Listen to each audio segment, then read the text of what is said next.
Alright, welcome everyone. I am going to make sourdough today.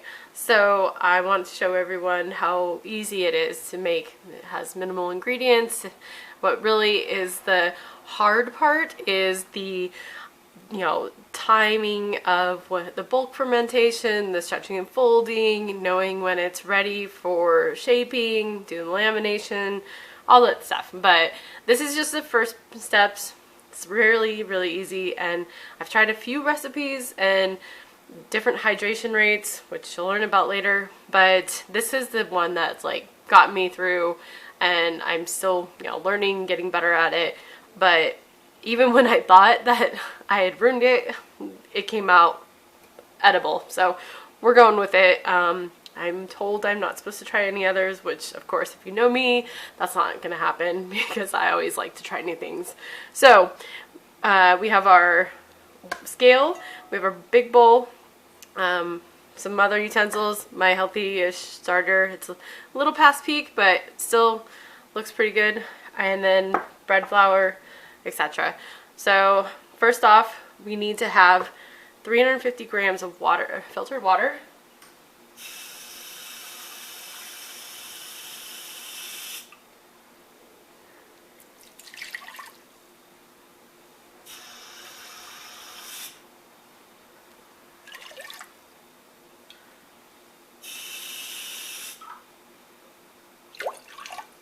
Oh, I have way too many, so take that out. Now, every day is probably gonna be different. If we're in Arizona, it's fairly dry here, so you're not gonna have too much of a issue. But if you're in a humid area, or if you're in the humid part of our summer, August, monsoon time frame, you're gonna want to do a little less water. I found out, because then you'll have a sticky situation. That's never fun. All right, so clear out your scale, get your starter, get your dough hook if you have one. If not, just use a fork. Done that plenty of times until I got a dough hook. And then just get in, I like about 80 grams of starter in ours. Sometimes I'll go more or less, depends. I'm gonna do a little, almost 90 today. And then I'm going to go ahead and stir that around till it's nice and milky.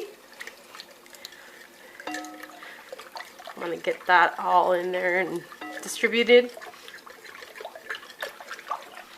And while I let that set for a minute, I'm going to head and go and feed my starter. So there's not much left, but there is enough.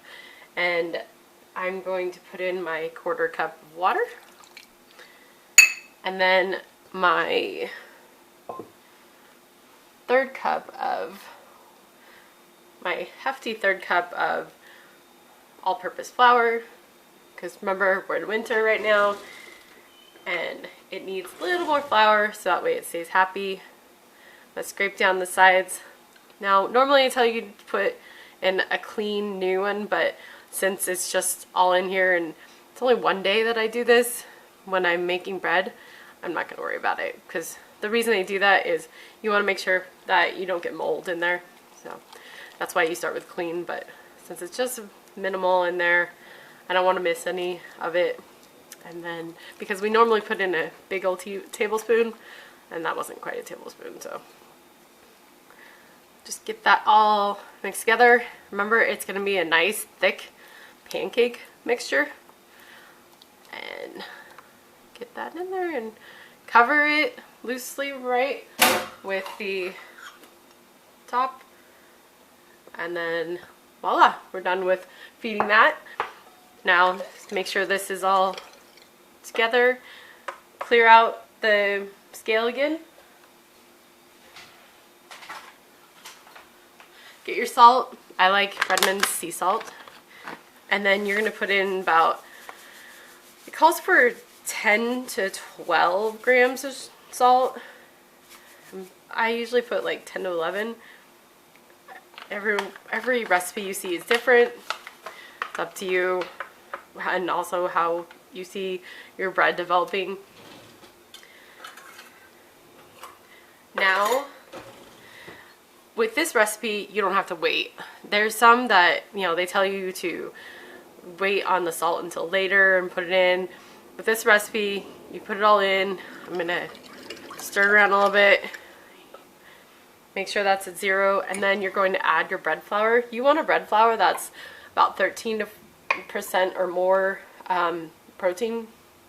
So I get the one from Costco, the bread flour there in a big 25-pound pack, especially with how much I make bread now. And so we're going to put 500 grams of flour in here, so make sure you keep an eye on that scale.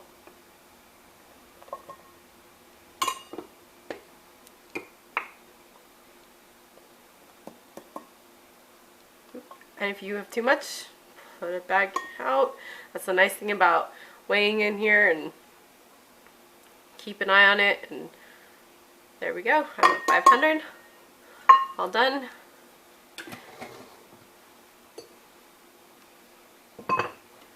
Now it's just time to stir. Get all that in. Get it all mixed up nice and evenly. You want a homogeneous mixture, so all the moisture to be nice and throughout. Not one area is really wet, one area is not. Try and get as much of the flour off the side of the thing as you can, because you want all that in there. Now this makes one bread bowl. Some of them are more, they'll do 2. I like just doing 1 at a time, just a little bit easier for me.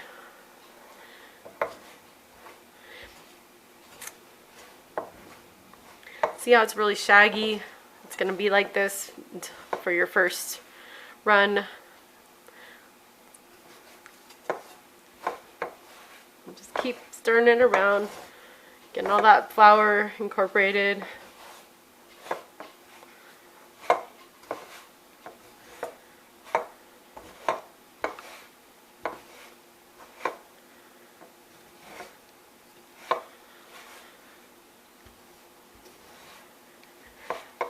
See those little bits on the bottom? You want to get them in there.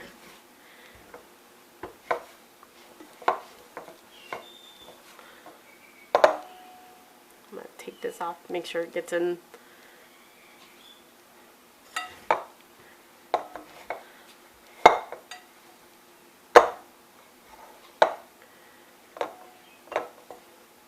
Alright, pretty good. So it's going to be pretty sticky. One of the reasons I like the dough hook is not much sticks to it. The fork, that can be a pain in the butt, get out. But this will be a lot easier to clean. You can see how sticky it is. And then we're just going to put a towel over this and let it sit.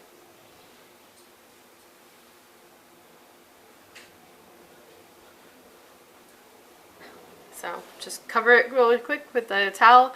Put it in a warmish area, and sourdough usually does well about 70 to 80 degrees Fahrenheit. So try and keep that in mind where you put it. Of course, if your house is cold like mine, it'll just take longer to ferment. So we're gonna go ahead and do half an hour and then come back and do our first. Half an hour has gone by, and it's time to do our first stretch and fold. So you'll want semi-wet hands. Take one hand in and grab underneath, and then just pull it up and fold it over. Get as much of the dough as you can in there, and see how it's shaggy. Do that again, pull it over, pull, fold it over. Just do this around, and see how it starts to smooth out a little bit. This just develops the gluten. And this is feeling a little bit dry, so I might actually wet the towel to give it a more humid area to be in.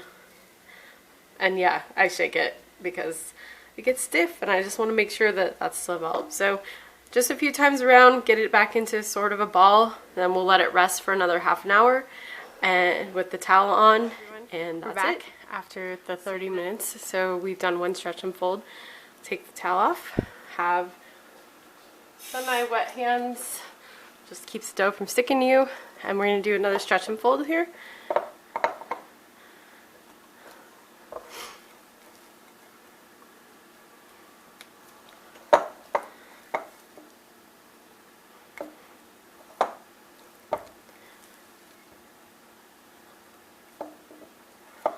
It's pretty tight still, so I'm gonna...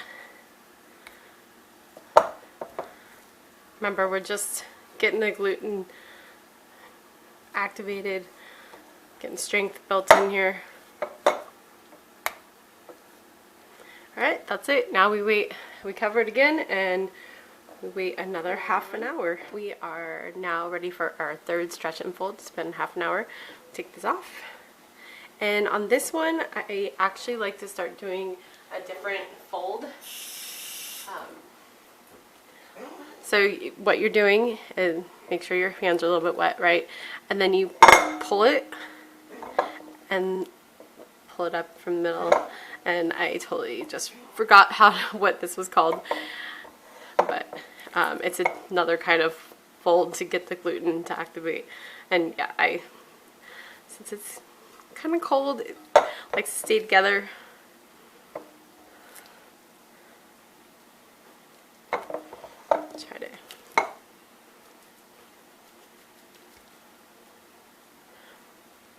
There we go. You'll see in other videos where it typically sticks to the bowl, but mine doesn't always, especially with the cold temperatures. And this is a lower hydration, of course. So I think that's part of it. Like I said, I'm still learning a lot about sourdough. Every loaf is different because the timing's different, something else is going on. I'm not watching it as closely as I want to, but you know what?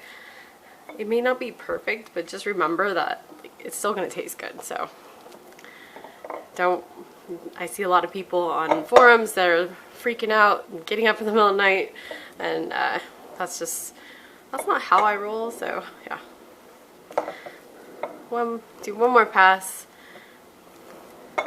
Get it so it's nice and in the middle like that, and then we will put this over again and go into our last half an hour before our next stretch and fold, and then we'll do bulk fermentation after that. We are in the last phase of the stretch and folds, and this is just before it goes to bulk fermentation. So again, stretch, stretch, and just getting that gluten to do its thing. And yes, I jiggle it. It's probably not the right way, but it works, at least for me.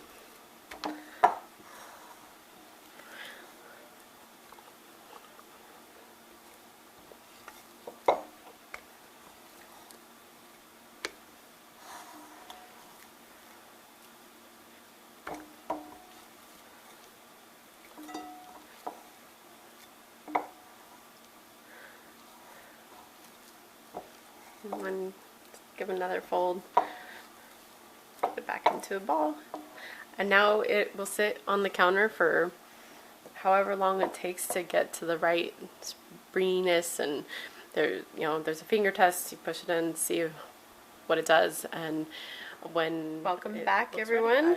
The dough has sat out for 4 hours or so, maybe 5 at this point, and this is what it looks like. So you can see I did a little indentation, it's stuck, so it's ready to be put out. This is all clean now, so I'm going to just put it out onto the counter.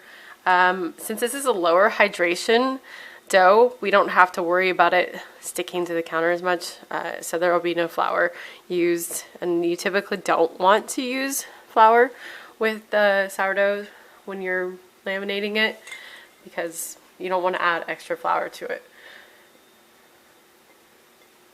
Alright, so this is the lamination step, and it's just taking it and gently stretching it out, basically. So like what you see with pizza doughs and stuff like that, and you just gently stretch it out as far as you can, or as far as your patience will allow sometimes. And you don't want to rip it. Once you rip it, then you're done. You're gonna have to fold it.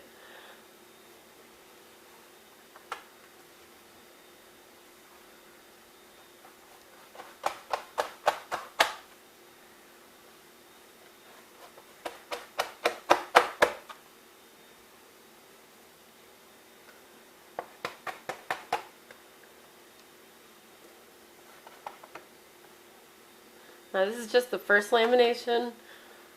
I like to do 2 to get tension.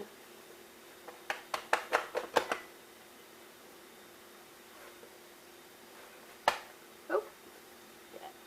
So I got it up there. So done with that side.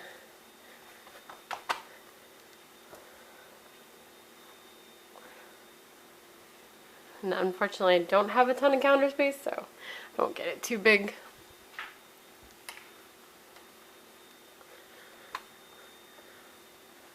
Alright, so I've got my dough fairly laminated. We're going to take a third, put it in, and then the other third, and then we'll roll it up. So, third like that. You can see my rip now. And then roll it over, and then you just tuck it and roll.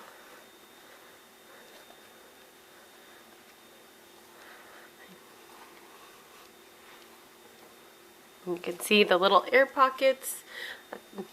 It's a good thing. Just let it try to build more tension, pushing together and towards you. And then I'm going to let it sit here for 10 minutes. I'm going to cover it with the towel and let it just chill for a minute, and then I'll go back and spend 10 minutes. It's time to take the towel off. Take it over here and try to laminate this. Now you'll see it's quite a bit tighter, so it's not going to really do a lot. And this is a good thing because we want it tight and we don't want to have to do a whole lot here. And I'm being very gentle, or as gentle as I can be. I'm stretching it, seeing if it'll give any. I don't want to tear it, so it's not giving much more. So I'm going to go ahead and fold it, roll it, roll it. And then just using the counter to pull and get more tension, and then making it into a bowl. B-O-U-L-E. Okay, and then I've got my banneton prepped already with the towel. And some people put rice flour in here. I just put it straight in. You'll want to put it seam side up, although you can't see much of the seam anymore. And then just cover it like this, and then it'll go into the fridge for 12 to 18 hours, depending on how long you want to ferment it, and have it do its cold fermentation time. And then in the morning, when you're ready to bake, we'll bring it out and bake it. It's been 18 hours at least since I put the bread in the fridge last night, and now it's time to warm up and preheat the oven as well as the Dutch oven, so cast iron, whatever you have on hand. You can also open bake it on like a baking steel and stuff. You just need to make sure that there was steam in the oven to get that nice crust. So it's almost at 500, which is what we start, or we get it to. And you'll see that I have the lid and the pot in here, and I have the baguette pan on bottom to help prevent burning of the bottom of the bread. And then as soon as it gets to 500, I will pull the bread out and we will... The oven's at 500 now, and I got the bread out of the refrigerator, so we'll unwrap it. And then we just plop it on here.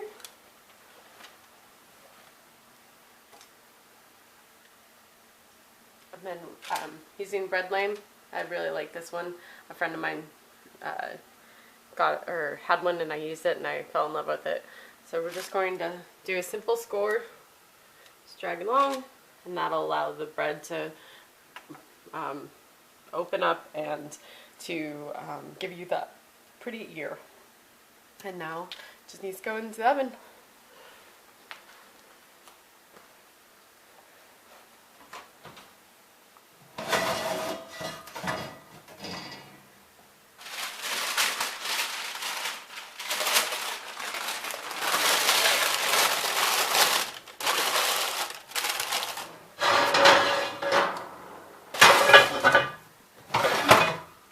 Once it's in, lid on,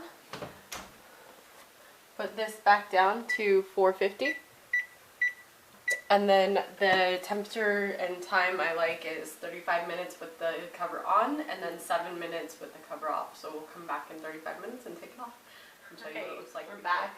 It's been 35 minutes, so we're going to go ahead and check it and take the lid off.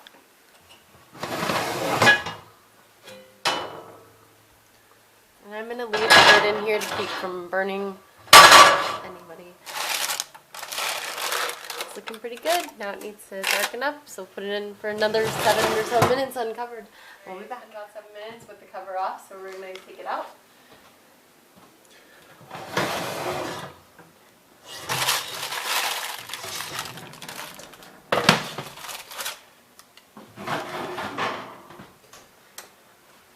Don't forget to turn off the oven.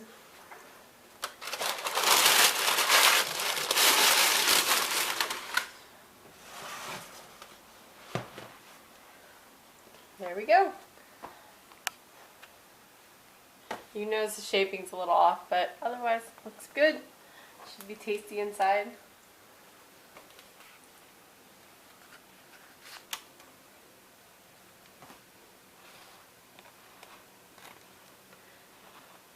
Notice I could have done a deeper cut as well.